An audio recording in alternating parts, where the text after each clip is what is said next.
One wrong step, and the queen would be executed. Across the Persian Empire, a terrible decree had been sealed. On a chosen day, an entire people were to be destroyed. Men, women, children, all because of one man's pride.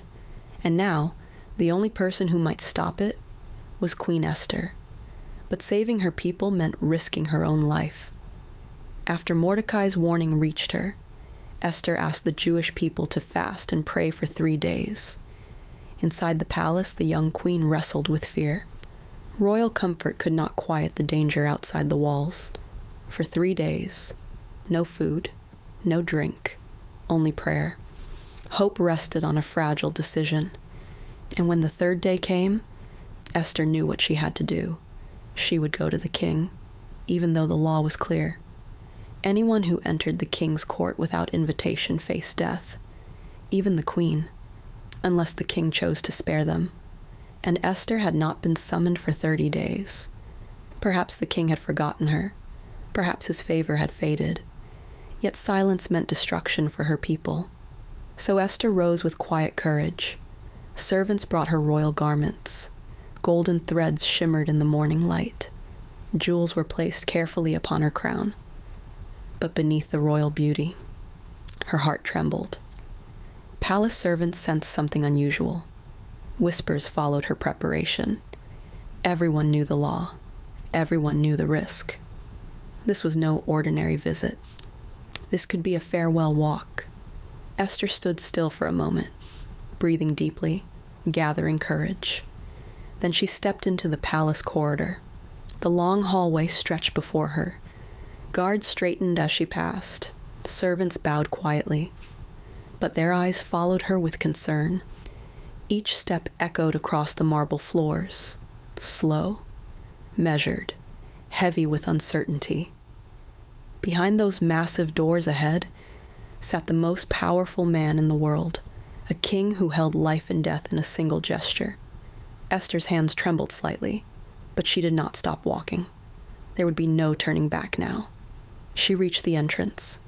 The throne room doors towered above her, massive, silent, final. With a signal, the doors began to open. Inside, royal officials filled the court.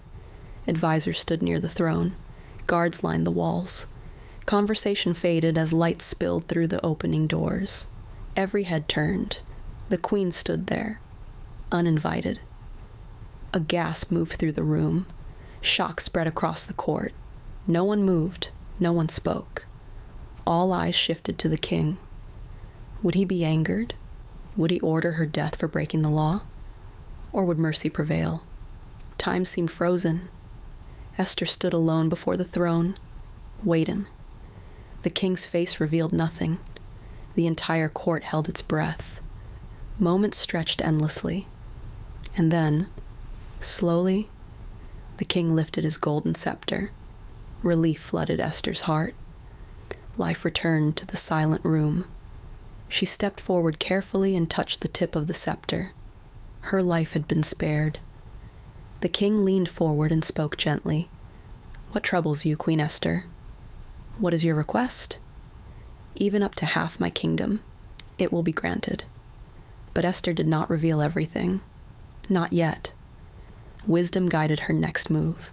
Instead, she invited the king and Haman to a private banquet, a simple request. But behind it, a plan was forming, a plan that would soon expose a deadly enemy inside the palace itself. And Haman, the architect of destruction, had no idea his downfall had begun. If you are enjoying this journey through Scripture, subscribe so you don't miss what happens next. Because in the coming episode, Esther will reveal the truth, and the palace will never be the same again. What Esther does next shocks the empire. Continue in episode 4.